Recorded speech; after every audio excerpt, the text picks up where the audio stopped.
For more than a century, Mars has occupied a unique place in the human imagination.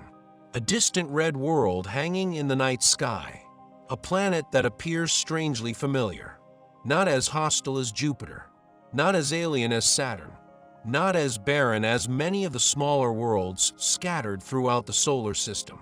Mars looked different, close enough to see, close enough to dream about, and for generations, people wondered what might exist there. Ancient civilizations associated the planet with war because of its blood-red color. Later astronomers observed dark markings on its surface and debated their meaning. Some believed they were natural formations. Others imagined vast networks of canals constructed by intelligent beings. Entire books were written, entire theories emerged, and long before humanity possessed rockets capable of leaving Earth, Mars had already become one of the most famous worlds in the solar system. But eventually, speculation gave way to science, and a new question emerged. Not whether Mars contained life, not whether civilizations existed there, but something much more practical. Who would reach Mars first? Because reaching Mars turned out to be far more difficult than anyone imagined. The planet may seem close by astronomical standards, yet even at its nearest approach, Mars remains tens of millions of kilometers from Earth. The journey requires extraordinary precision. Launch windows occur only during specific periods.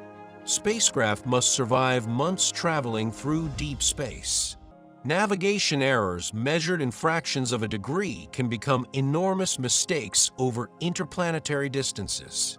And throughout the early space age, those challenges proved devastating. When humanity first learned how to place satellites into orbit, Mars immediately became a target. The competition was intense. The world was divided by the Cold War. The two major space powers, the United States and the Soviet Union, viewed planetary exploration as both scientific achievement and technological demonstration. Mars became one of the ultimate prizes. And at first, almost everything failed. Spacecraft exploded during launch. Communication systems malfunctioned. Guidance systems failed. Some probes never escaped Earth orbit. Others vanished before reaching their destination. The vast distance between Earth and Mars exposed weaknesses that missions closer to home could sometimes survive. For years, Mars seemed almost cursed. Mission after mission ended in disappointment. Yet engineers continued trying, because Mars remained too important to ignore. Then, in 1965, everything changed. A spacecraft known as Mariner 4 accomplished something no human-made object had ever achieved. After traveling hundreds of millions of kilometers through space, Mariner 4 successfully flew past Mars. For the first time in history, humanity reached another planet beyond Earth's immediate neighborhood. The achievement was revolutionary, but perhaps not for the reason many expected. Prior to Mariner 4, many scientists still entertained the possibility that Mars might be relatively Earth-like. Not identical to Earth, but perhaps possessing rivers, vegetation, or environments capable of supporting more complex forms of life. Mariner 4 shattered many of those assumptions. As the spacecraft transmitted images back to Earth, scientists saw a world dominated by craters. A cold, barren landscape more similar to the Moon than the living planet many had imagined. The images were grainy by modern standards, primitive, tiny, yet they transformed planetary science forever. Humanity had finally seen Mars up close, and Mars was not what most people expected. But Mariner 4 only flew past the planet. It did not enter orbit. It did not land. It simply passed through the Martian system and continued into space.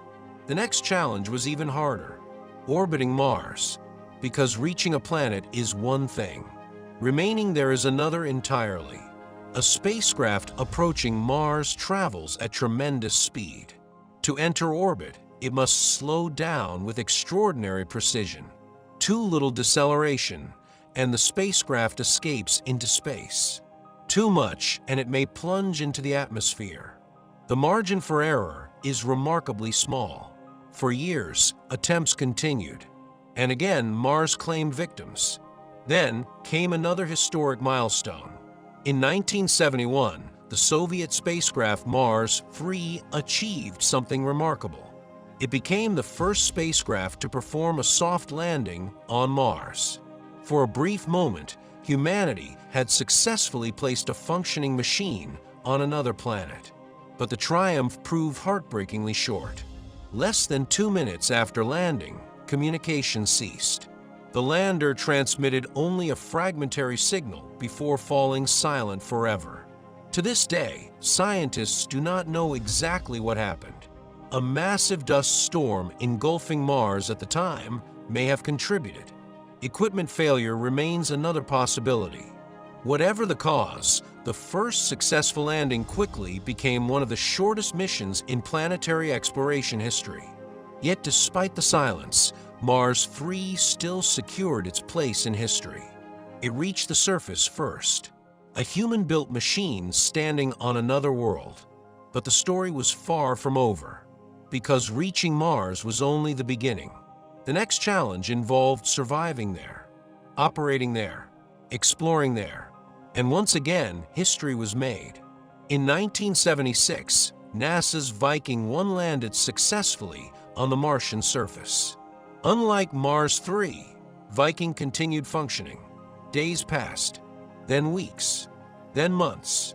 The spacecraft returned detailed photographs, atmospheric measurements, soil analyses, and scientific observations unlike anything humanity had previously obtained.